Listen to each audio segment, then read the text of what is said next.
Uma boa noite a todos. Que Jesus os ilumine e abençoe. Iniciar cumprimentando a direção da casa, do Centro Espírita Irmã Dalva. Agradecer a Lilian pelo convite, pela lembrança de nos convidar. E dizer que é uma alegria estar aqui, retornar a esta casa, trazer a mensagem em nome da doutrina espírita. Eu sou portador de um abraço amigo, do abraço fraterno, dos irmãos espíritas da Sociedade Espírita Caminho de Luz de Três Coroas.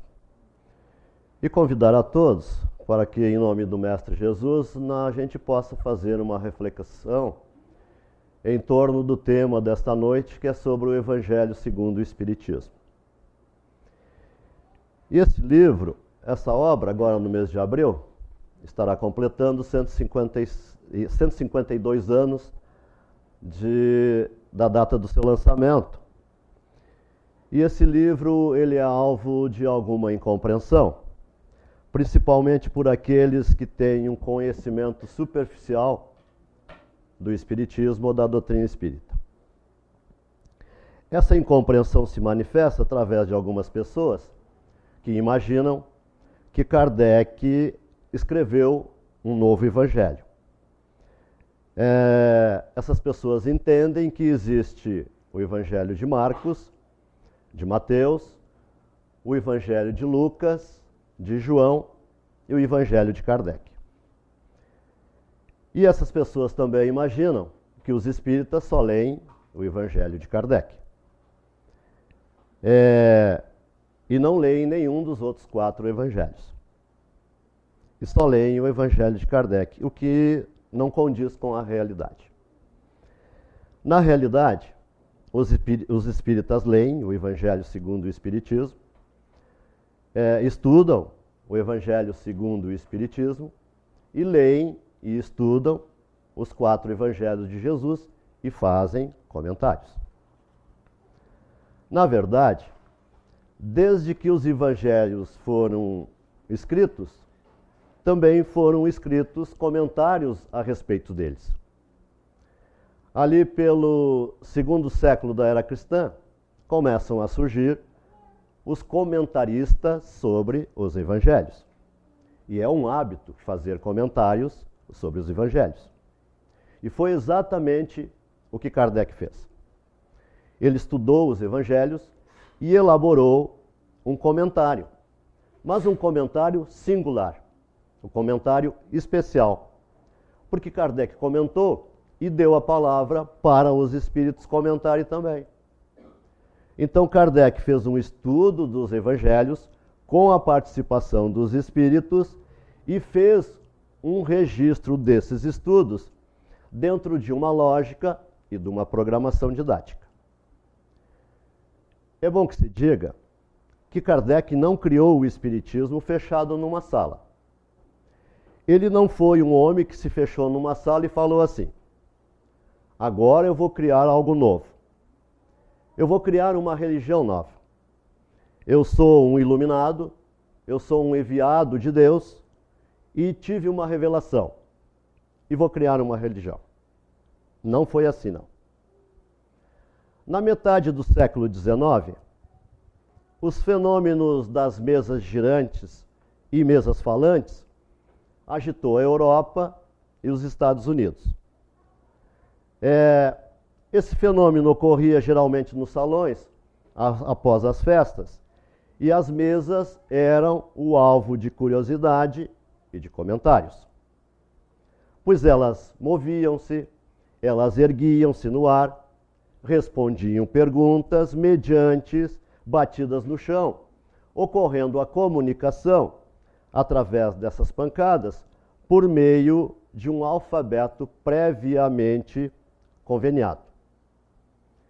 Esse fenômeno chamou a atenção de um pesquisador sério, um estudioso por excelência, chamado Hipólito Léon Denisard Rivail, e o professor Rivail, que mais tarde assumiu o pseudônimo de Allan Kardec, que era um educador ligado ao ensino, com múltiplas competências, sobretudo na área da pedagogia, ele foi convidado a participar num desses eventos pelo seu amigo Fortier, pois esses eventos haviam se transformado num evento social, principalmente na cidade de Paris.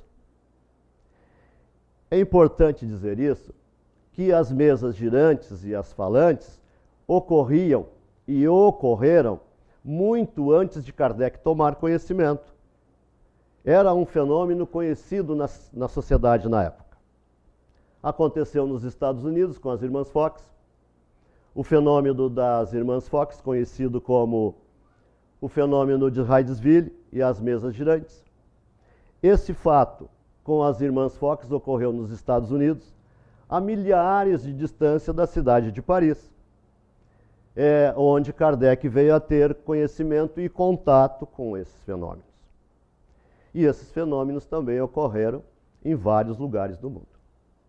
Quando Kardec observou esses fenômenos das mesas girantes e falantes, que era uma brincadeira de salão, e as pessoas na conversa com os espíritos usavam como passatempo, como brincadeira, e as perguntas eram mais ou menos nesse sentido: com quem eu vou me casar? Se eu vou continuar casado? Eu irei me separar? Hoje nem se pergunta mais, né? Já se descasa direto. Ou melhor, nem se casa mais. Agora é ficante. E Kardec começou a observar tudo isso e falou: bom, mesa que gira, isso não me espanta, porque tem tanta coisa que faz objeto voar. Mas agora, mesa responder perguntas, quer dizer que aí tem algo a mais, porque aí já passa a ter um efeito inteligente. Então, pela primeira vez, aparece alguém para fazer perguntas sérias. E os espíritos dizem para Kardec: aqui, o Sr. Kardec, faz assim, ó. É melhor a gente nem responder mais pergunta aqui no salão. A mesa só gira por causa dessas duas garotinhas aí, a Caroline e a Julie Boudin. Depois a gente explica para você. Vai para a casa delas, as filhas do casal Boudin, vai marcar um horário, não precisa nem ter mesa não. Você vai pegar uma prancheta, vai colocar duas rodinhas, um lápis na ponta, diz para as meninas colocarem a mão em cima e nós vamos escrever por elas. Kardec então começa a se reunir na casa do casal Boudin com as meninas, e o mais interessante é que Kardec passa a fazer perguntas progressivas, mais ou menos nesse sentido. Vocês são alguém? E os espíritos respondem: sim, somos. E quem são vocês? Nós somos os espíritos. Vocês já estiveram aqui na Terra? Sim, várias vezes. Mas vocês são diferentes da gente? Não, nós somos iguaizinhos a vocês. E foi assim, conversando, dialogando, que Kardec fez uma série de perguntas aos espíritos e foi se formando um corpo de perguntas e de respostas. E quando ele construiu um conjunto de perguntas e de respostas, ele começa a organizar. Aí sim aparece o mérito e a genialidade de Allan Kardec. Porque ele já tinha obtido e estudado as respostas. Agora, ele precisaria organizar milhares de perguntas com as respostas. Como nós colocaríamos isso em ordem? E qual a ordem que nós adotaríamos? Kardec então resolve publicar essas perguntas e essas respostas, que na época do lançamento da primeira edição do Livro dos Espíritos, em 18 de abril de 1857, continham 501 perguntas. E Kardec ficou na dúvida se publicava ou não. E os espíritos disseram para ele: sim, publica, mas daqui a um tempo tu vai ter que revisar essa obra. E de fato, passado 3 anos, depois de revisada e ampliada, essa obra, o Livro dos Espíritos, foi feito o lançamento da segunda edição em 18 de março de 1860, no formato com 1019 questões, que é o formato que nós conhecemos até o dia de hoje do Livro dos Espíritos. E nasce assim a primeira obra da codificação da doutrina espírita. Eu estou falando isso para lembrar que Kardec não criou um corpo doutrinário da sua cabeça. Kardec fez perguntas na conversa que ele teve com os espíritos, e aqui nós devemos chamar a atenção para a honestidade de Allan Kardec. Pois o senhor Hipólito Léon Denisard Rivail era um educador conhecidíssimo na sociedade de Paris e poderia muito bem ter colocado seu nome na obra que estava sendo lançada. Mas não, ele falou que a obra não é minha. Eu não posso colocar o nome numa obra que não é minha. A obra é de quem respondeu às perguntas, que foram os espíritos, e adotou o pseudônimo de Allan Kardec. Estava, assim, lançado um novo olhar para examinar os fenômenos espirituais que sempre ocorreram na história da humanidade. Esses fenômenos espirituais sempre aconteceram. Porém, nem sempre foram interpretados com esse olhar da investigação. Porque vale lembrar que até então, Kardec observar esses fenômenos era mesa que girava, lápis que escrevia, perguntas e respostas. Mas, com as observações feitas por Allan Kardec, ele percebe que estava diante de um fato que poderia mudar o pensamento da humanidade. Se não existe a morte, se após o chamado morte é possível se comunicar, isso muda a história da humanidade. E mudou. E nessas perguntas que Kardec passa a fazer aos espíritos, num determinado momento da conversa, Kardec começa a fazer perguntas que tocam nos aspectos religiosos. Na questão 621 do Livro dos Espíritos, Kardec faz uma pergunta para nós reveladora. Onde está escrita a lei de Deus? Vejamos a profundidade dessa pergunta. Aqui nós podemos dar uma parada e refletir sobre essa questão. Até Kardec perguntar para os espíritos quais eram as respostas para esta pergunta. Dependendo para quem a gente perguntasse, se nós perguntássemos, por exemplo, para o muçulmano, onde está escrita a lei de Deus, ele não titubearia e responderia no Alcorão. Se perguntar para o judeu, ele responderia e continuará respondendo até hoje na Torá. Se perguntarmos para os católicos ou para os evangélicos, eles não titubearão também e responderão que a lei de Deus está toda na Bíblia. Mas todos irão falar, todos irão citar livros. Livros onde está escrita a lei de Deus.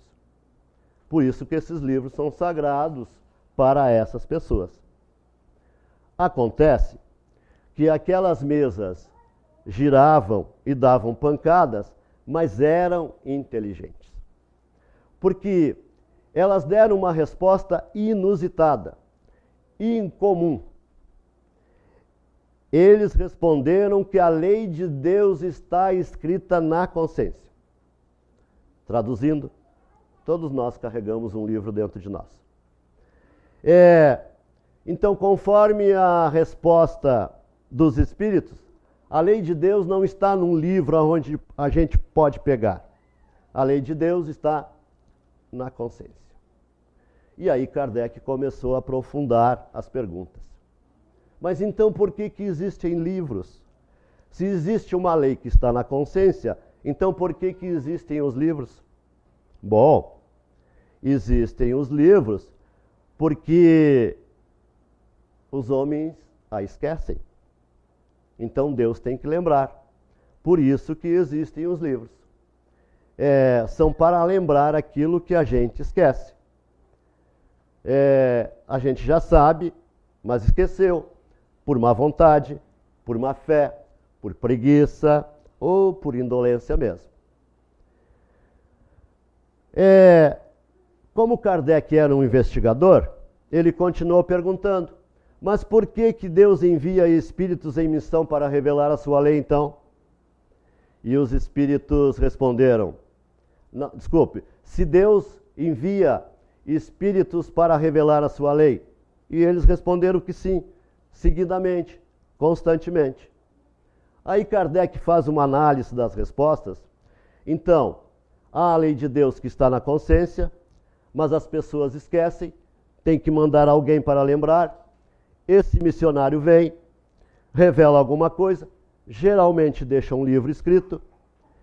Então, como é que eu diferencio esses missionários daqueles que vêm, dos que acertaram e dos que erraram? E a resposta dos espíritos é taxativa. É pela vida deles. Porque Deus não pode se servir da boca daquele que mente para ensinar a verdade. E qual é o critério utilizado? Conhece-se a árvore pelo seu fruto. Aí Kardec parou, pensou, analisou e perguntou: bom, como Deus tem enviado vários missionários, eu quero saber qual é o maior entre eles. E aí Kardec faz a grande e inteligente pergunta, entre outras registrada no Livro dos Espíritos: qual é o tipo mais perfeito que Deus ofereceu ao homem para servir de modelo e de guia?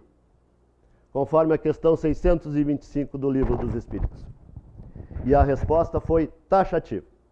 Apenas uma palavra: Jesus. Os Espíritos deixaram claro para nós a ideia de que Jesus é o nosso modelo e o nosso guia. E é esse modelo e é esse guia que nós buscamos seguir. Então Kardec aprofundou ainda mais as perguntas em torno das informações sobre Jesus. Onde eu posso encontrar informações sobre Jesus? Resposta dos Espíritos: nos livros cristãos, conhecidos como Novo Testamento, em especial nos livros chamados os 4 Evangelhos. E os Espíritos deram mais informações a Kardec, que esses livros, os 4 Evangelhos, não estão sendo interpretados adequadamente. Aliás, eles disseram mais incisivos ainda. Eles disseram que no cristianismo encontram-se todas as verdades.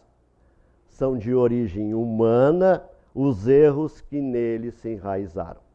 Conforme o Evangelho segundo o Espiritismo, capítulo 6, item 5. Então não há outro local, não há outra fonte que não sejam os Evangelhos para se conhecer Jesus. Pois é nos Evangelhos que nós temos ali toda a sua estrutura, nos Evangelhos que nós temos toda a sua história e todo o seu ensino. E foi aí que Kardec estudou e interpretou os Evangelhos de Jesus e apresentou essa interpretação através do Evangelho segundo o Espiritismo, tendo como referência de modelo e guia Jesus. Não é o Evangelho dos Espíritas, como alguns dizem. É o Evangelho de Jesus, interpretado por Kardec e interpretado pelos Espíritos. Já que ali nós temos as explicações kardecianas juntamente com as instruções dos Espíritos.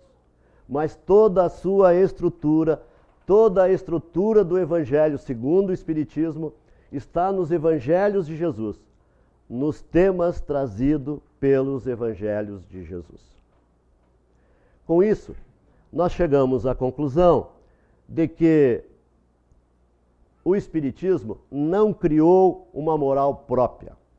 A moral do Espiritismo é a moral cristã, é a moral de Cristo.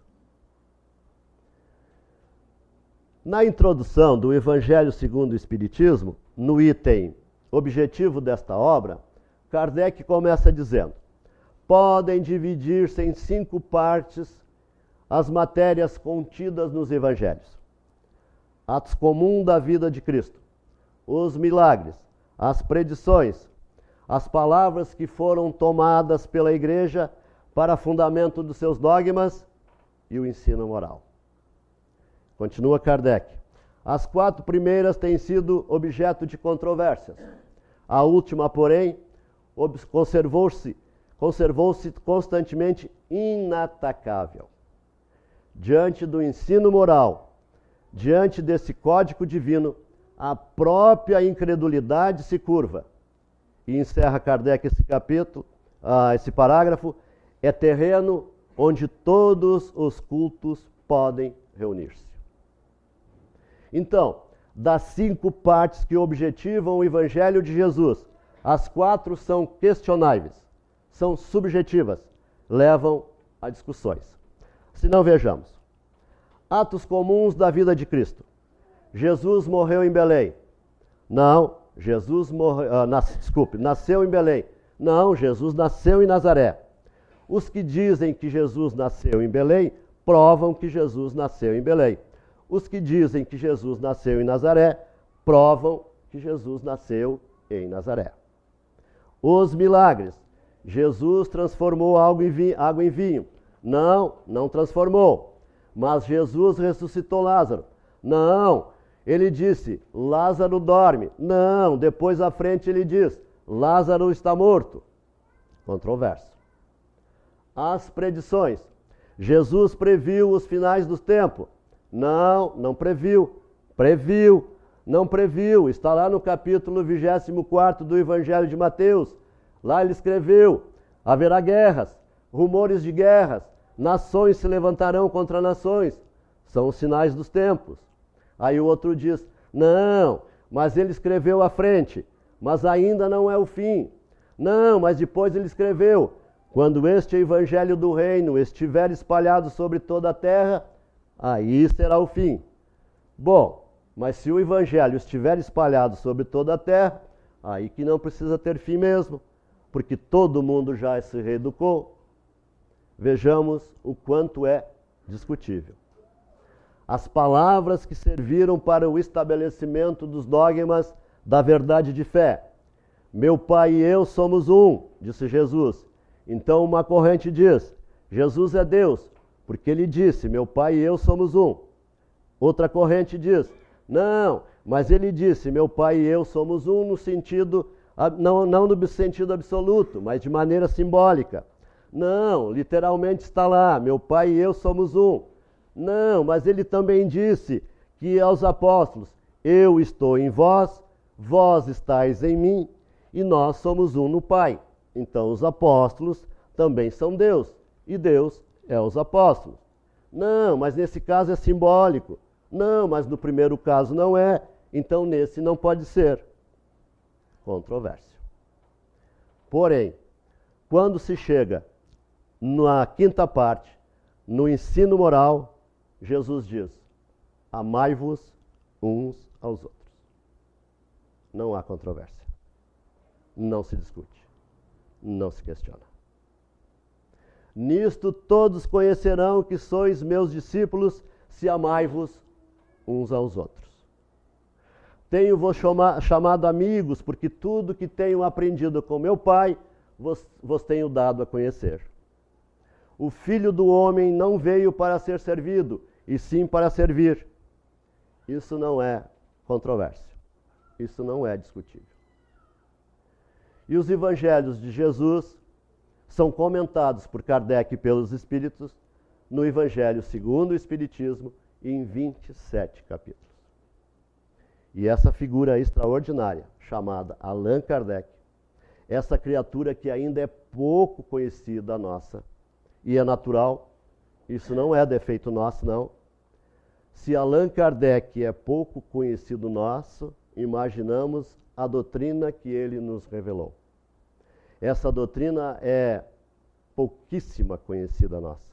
É quase uma desconhecida nossa. o nosso conhecimento a respeito da doutrina espírita é pouquíssimo. A doutrina espírita, segundo as palavras do escritor paulista Herculano Pires, é a mais elevada sabedoria já concedida à espécie humana. Com toda sinceridade, eu não sei o que isso quer dizer, o que isso tudo quer dizer, mas eu sei que é uma coisa bem grandiosa. Então é natural que uma coisa grandiosa que a gente não consiga entender direito. O que nós não deveríamos fazer é ir deixando de lado, como a gente diz no popular, empurrando com a barriga, diante das nossas possibilidades de conhecer e aprender com essa doutrina que nos consola e que nos liberta. No primeiro capítulo do Evangelho segundo o Espiritismo, traz como título: Eu não vim destruir a lei, mas dar-lhe o seu verdadeiro e fiel cumprimento. Mostrando, então, que Jesus não foi um revolucionário rebelde sem causa. Ele foi alguém que, entendendo as leis divinas, buscava a sua aplicabilidade, o seu verdadeiro sentido. Então, a ideia espírita não é de ser contra tudo o que já foi dito até agora. É dar um melhor entendimento a tudo que já foi ensinado até agora. Portanto, Kardec não criou um livro evangélico por sua conta apenas. Dos 5 aspectos, ele tirou o aspecto moral e distribuiu esse aspecto moral no Evangelho de Cristo em 27 capítulos do Evangelho segundo o Espiritismo, cuja referência é Jesus, o nosso modelo e o nosso guia. No capítulo 3, há muitas moradas na casa do meu Pai. Nesse capítulo, no item 3, fala de muitas moradas e das várias categorias de mundos habitados. E diz assim: diferentes estados da alma na erraticidade. Uma reflexão para nós. Se todos nós desencarnássemos hoje, não é para levar a sério, tá? Não é para ninguém levar a sério e querer desencarnar hoje. É só um faz de conta. Todos nós iríamos para o mesmo lugar espiritual? Será que todos nós que nos encontramos aqui, nós estamos no mesmo processo, no mesmo estágio evolutivo? Será que nós estamos no mesmo nível espiritual? Capítulo 3, diferentes estados das almas na erraticidade. No capítulo 5, título Bem-aventurados os aflitos, vem explicar o sofrimento à luz da esperança e esclarece que nós estamos num processo de purificação espiritual ao longo das nossas reencarnações.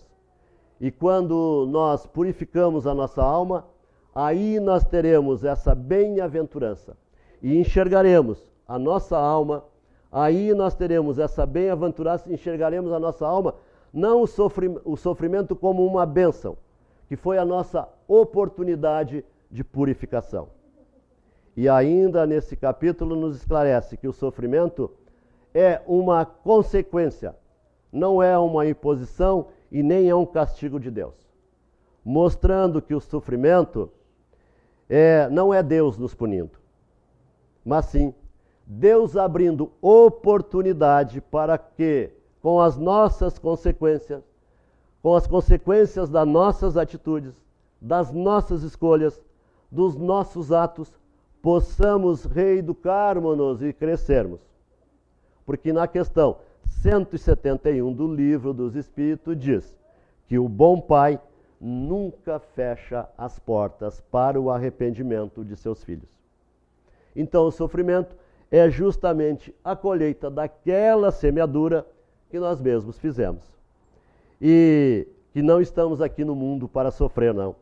Estamos aqui no mundo para aprender e para crescer. E o sofrimento assim se transforma numa didática de aprendizado.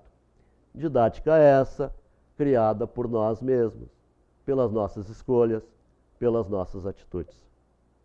Neste capítulo 5, traz nas instruções dos Espíritos, quando os Espíritos irão comentar sobre o bem e o mal sofrer, dando-nos uma ideia muito interessante quando observamos o sofrimento com esse olhar do Espiritismo.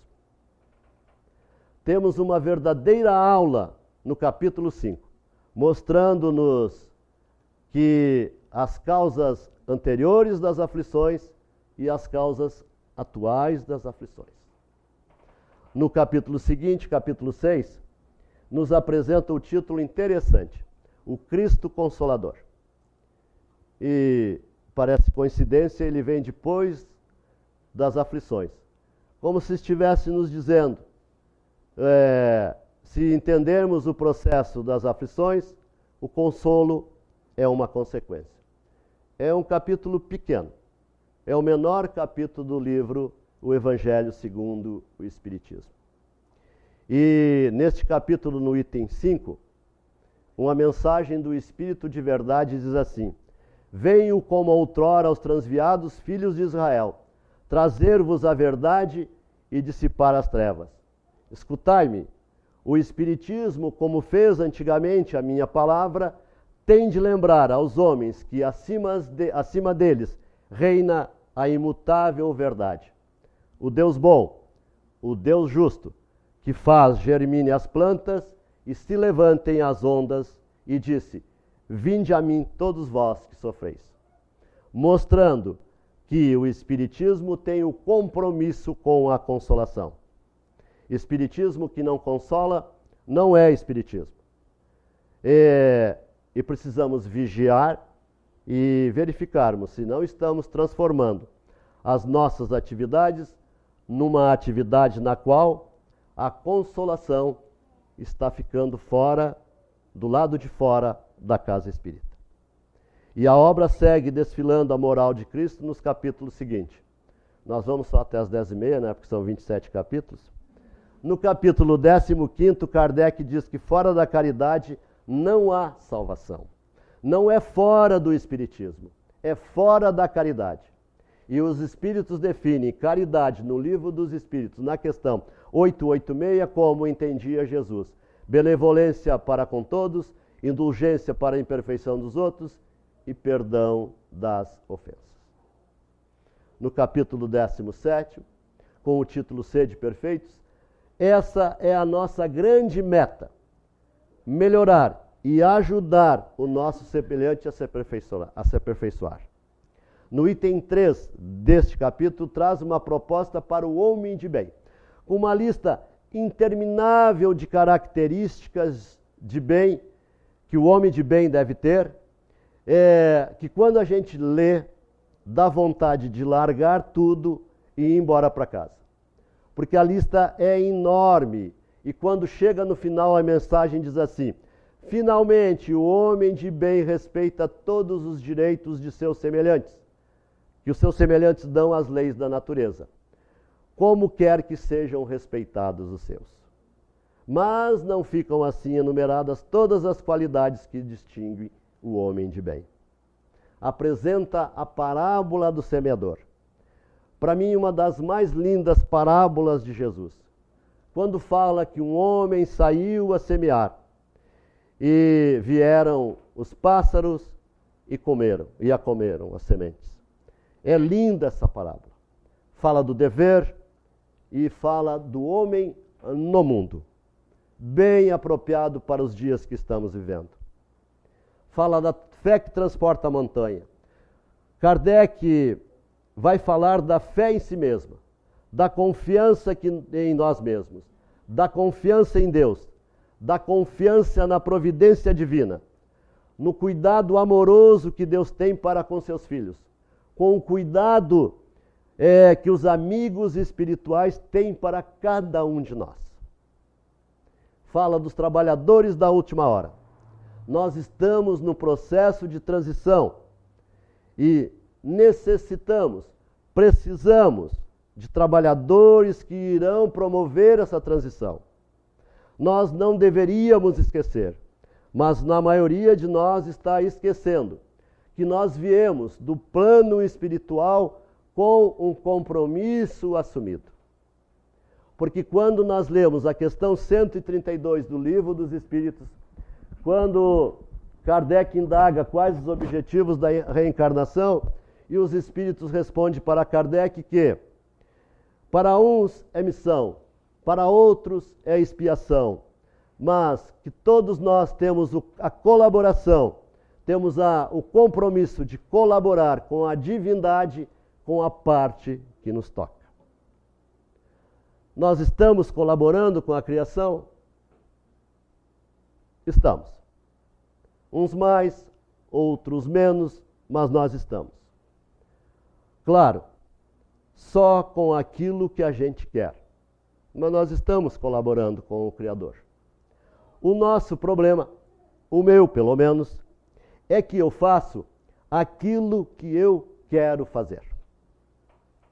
Evidentemente que a gente sabe o que a gente pode fazer, mas nós ainda nos encontramos num estágio que fazemos aquilo que nós queremos fazer.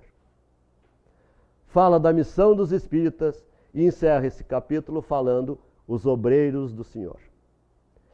Fala e nos alerta que haverá falsos cristos e falsos profetas. E não nos enganemos, há muito mais confusão do que verdade no mundo de hoje. Há muito mais gente espalhando fantasia do que dizendo a verdade. Nunca, em tempo algum, Deus e Jesus tiveram tantas contas bancárias para receber depósitos como os dias de hoje. E encerra o livro com uma coletânea de preces espíritas. Kardec sabia que os espíritas não sabem fazer prece e criou um livro de prece. Ele não ensina a fazer prece, mas ele apresenta situações para se fazer a prece. Fala das preces gerais, das preces para si mesmo, das preces pelos outros, das preces por aqueles que não estão mais aqui conosco na Terra, das preces pelos doentes e obsediados. Na realidade, o que Kardec está dizendo é que nós precisamos estabelecer, através da prece, um relacionamento com Deus. E nesse relacionamento, evidentemente, nós vamos pedir e nós vamos obter. Mas não é só pedir, é também agradecer. Ele fala ainda da qualidade da prece, fala da eficácia da prece, da ação da prece. Ele fala daqueles que já partiram, dos sofredores. Ele fala da prece intercessória por alguém que está doente, por alguém que está sofrendo. Enfim, ele ensina a toda a comunidade espírita a fazer prece, mas principalmente a conversar com Deus. Pedir sim, mas também agradecer. E quando Jesus encerra o Sermão do Monte dizendo: todo aquele que ouve as minhas palavras e as pratica será como um homem prudente que construiu a sua casa sobre a rocha. E caiu a chuva, vieram as inundações e os ventos sopraram com força, mas ela não desmoronou, pois tinha sido construída sobre a rocha. Mas aqueles que ouvem as minhas palavras e não as coloca em prática, será comparado a um homem que construiu a sua casa sobre a areia. E vieram os ventos, e vieram as tempestades, e a casa ruiu, e a casa caiu. E quando ele encerra o relato do monte, Mateus escreve: e todos se admiraram daquela doutrina, porquanto ele ensinava como quem tinha autoridade, diferentemente dos fariseus. E a doutrina dele, do nosso modelo e do nosso guia, chegou até nós. Está ao nosso alcance a construção depende só de nós. Eu agradeço pela atenção, eu agradeço mais uma vez pelo convite e dizendo muito obrigado a todos e muita paz.